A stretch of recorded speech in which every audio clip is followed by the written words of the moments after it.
¿Qué decir, doctora, sobre lo que dijo el panel y sobre lo que la evidencia científica ha dicho sobre los transgénicos, sobre el uso del glifosato, en fin, todo esto que pues existe en estudios desde hace tiempo?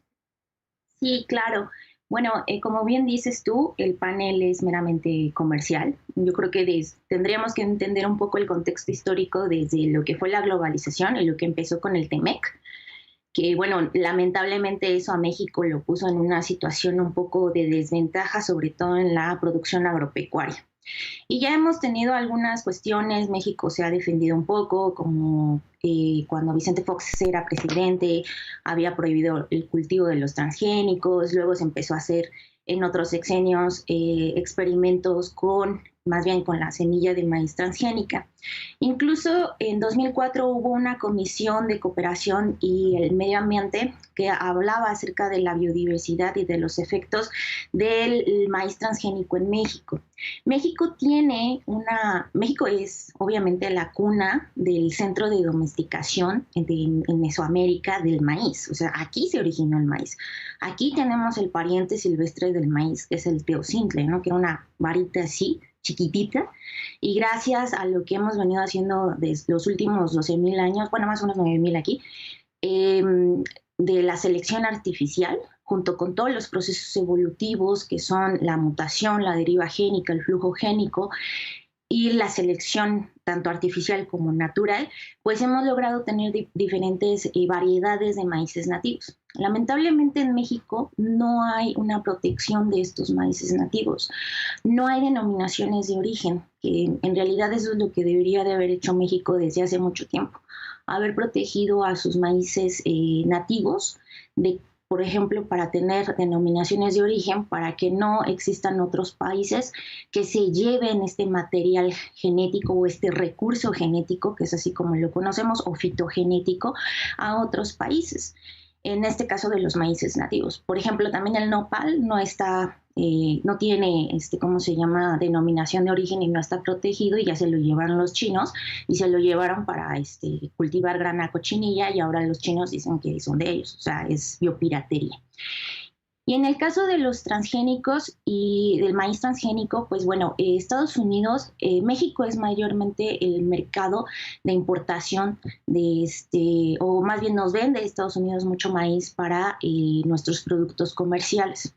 Se han detectado precisamente en productos comerciales trazas de maíz transgénico. ¿Por qué? Porque la demanda de la producción, o sea, o más bien la producción en México sobre maíz pertenece a los campesinos de bajos recursos y a los pueblos originarios, que son los que tienen estas semillas nativas de maíz, y no alcanza la producción. Nosotros podemos comer maíz nativo, de hecho, si ustedes van a los mercados sobre ruedas de las personas que venden sus tortillas de maíz, ¿cómo se llama?, azul. Bueno, antes habían, por acá donde yo vivo, antes había rojo, pero ahora ya no hay. Pero el azul o el maíz blanco, ese es un maíz nativo.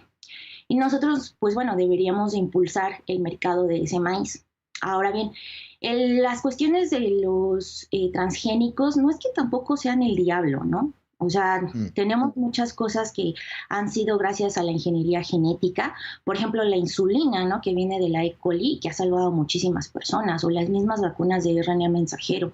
Entonces, tenemos ahora bastantes cuestiones de ingeniería genética muy importantes. El punto es nosotros, la cuestión de que no se permitan los cultivos transgénicos en México, me parece bien.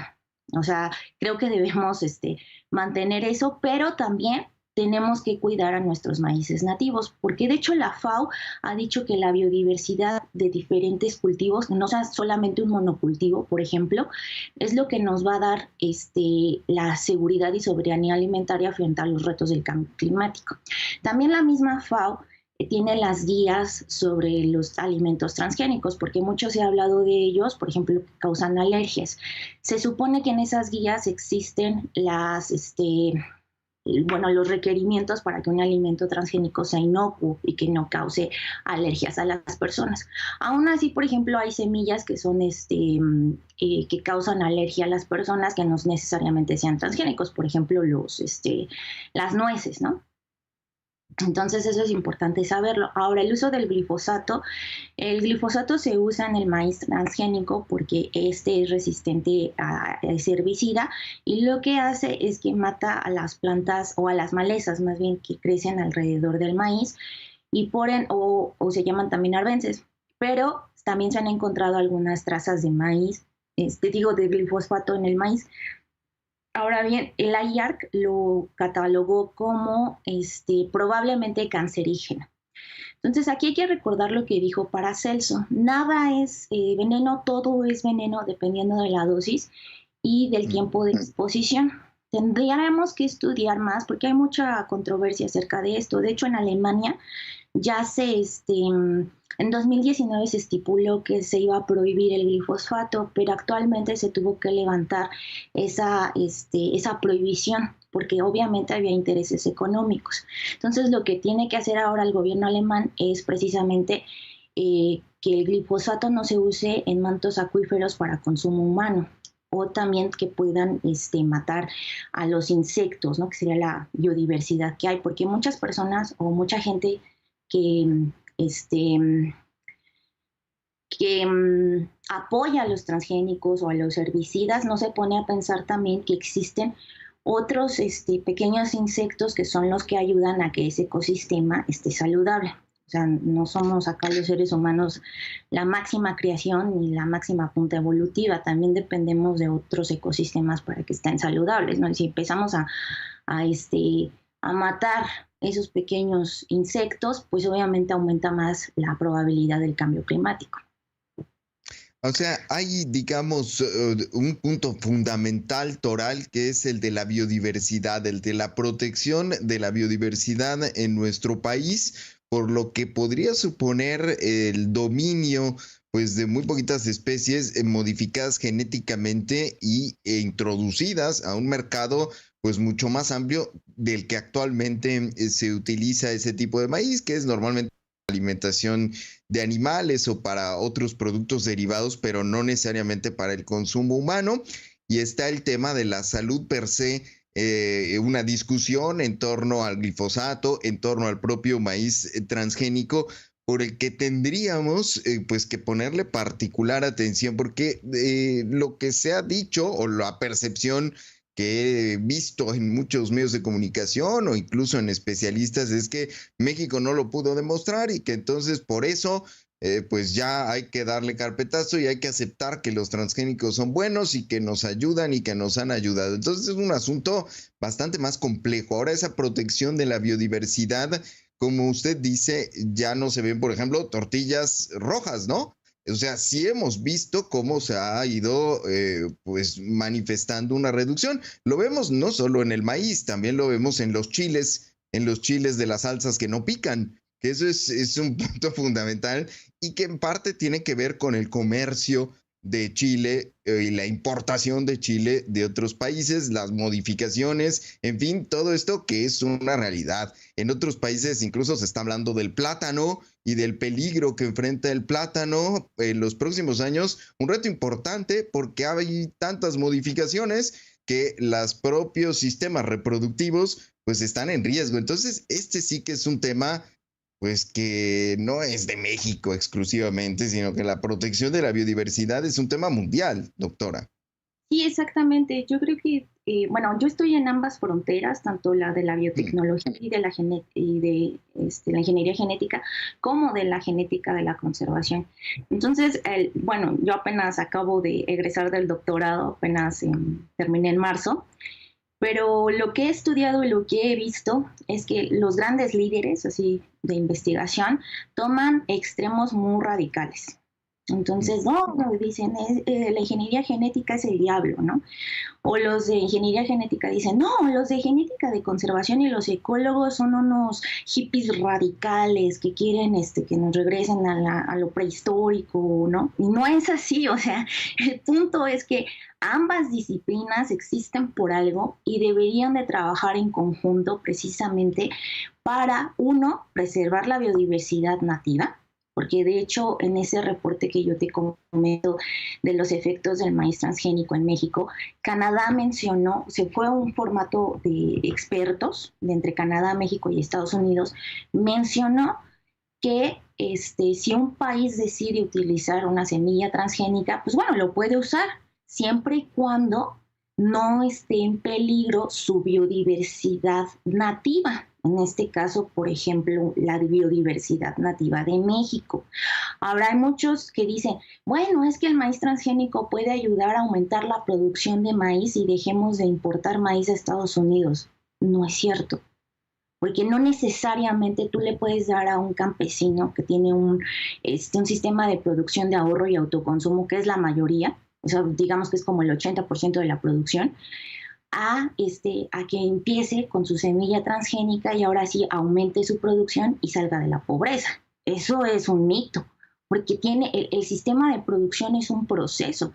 El campesino tiene que tener ahora una mente empresarial precisamente para poder aumentar su producción. Ahora, no sabemos el impacto que tenga la semilla transgénica cuando nosotros lo combinemos con un maíz nativo, porque ese impacto se debe de evaluar generación tras generación en un periodo largo. O sea, no inmediatamente la siguiente generación filial va a ser genial, ¿no? O sea, no, así no funciona la genética. Entonces hay que evaluarlo si realmente sirve o no sirve. Y hemos visto que de hecho hay contaminación ya de maíz transgénico en esos cultivos y hay que evaluarlos, ¿no? ¿Cómo se llama? En ese reporte donde te menciono, bueno, Estados Unidos no estaba de acuerdo, ¿no? Hasta incluso decía que estaba decepcionado por la decisión que habían tomado, que había que entonces evaluar el flujo génico y la deriva génica de estos, de la combinación o de las cruzas de maíz transgénico con maíz nativo, y que incluso el maíz transgénico podía ayudar a aumentar la biodiversidad del maíz nativo. Sí y no a la vez. Tendríamos que evaluarlo, ¿no? En este caso el gobierno de México decía, bueno, espérate tantito, ¿no? Déjame evaluarlo, déjame darte las evidencias. De hecho, mucha gente ya se ha dedicado a estudiar los maíces. Por ejemplo, los investigadores que están en el Instituto de Investigaciones de Ecosistemas y de Sustentabilidad de la UNAM, por ejemplo, uno de mis tutores, que es el doctor Alejandro Casas Fernández, junto con otros colegas que él tiene, como Daniel Piñero, han estado estudiando la diversidad de maíces y la cuestión de los peligros de extinción de estos. Por ejemplo, te voy a poner otro caso. No necesariamente en maíz, sino en lo que yo realmente estudié, que son las ovejas criollas de México. Las ovejas no existían en México antes de la llegada de los conquistadores ibéricos. Entonces se trajeron algunas muestras de ovejas de España y se quedaron aquí y las han ido adoptando. Quienes adoptaron esas ovejas fueron los grupos originarios, los pueblos originarios, por ejemplo, los de San Juan Chamula. Allá en Chamula, otro de mis tutores, que es el doctor Raúl Pérez Grobas, pues usan a la oveja y la oveja es así como sagrada para ellos, ¿no? Entonces, en los años 90, cuando viene lo de la globalización y lo del Telecán, a México se le ocurre tener una gran idea de un programa de gobierno que fue un fracaso, en que se tenían que traer ovejas merino porque las máximas lanas que son muy rentables son la de la oveja merino de España. En aquella época, en el siglo XV, no se podían sacar ovejas merino de España porque era pena capital. O sea, sacaban las otras que tenían lanas más gruesas que las merino, porque esas eran lanas finas. Entonces, se trajeron lanas finas, precisamente de merino, para cruzarlas con las criollas de aquí de México, que ya se habían adaptado 500 años, y decían que era para aumentar la producción.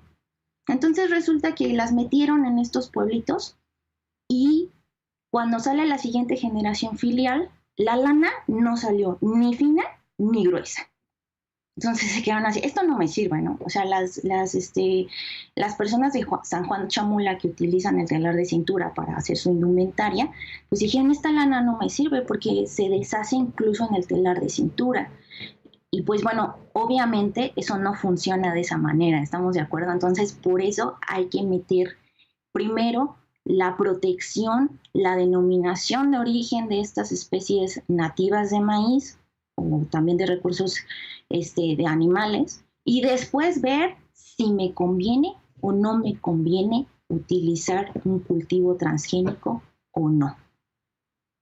Pues ahí está el tema, doctora, sin duda alguna, complejo, evidentemente, y al que hay que darle vueltas y seguir en este debate, pues que apenas, digo, estamos en una fase, es decir, no se agota con la resolución del panel del TEMEC, sino que veremos cómo lo va a procesar el Congreso mexicano, la presidenta Claudia Sheinbaum con esta iniciativa que llegará a la Constitución, y pues le agradezco, como siempre, pues que se haya tomado en este caso unos minutos para conversar, para compartir pues sus conocimientos con el auditorio de Aristegui en vivo. Gracias, doctora.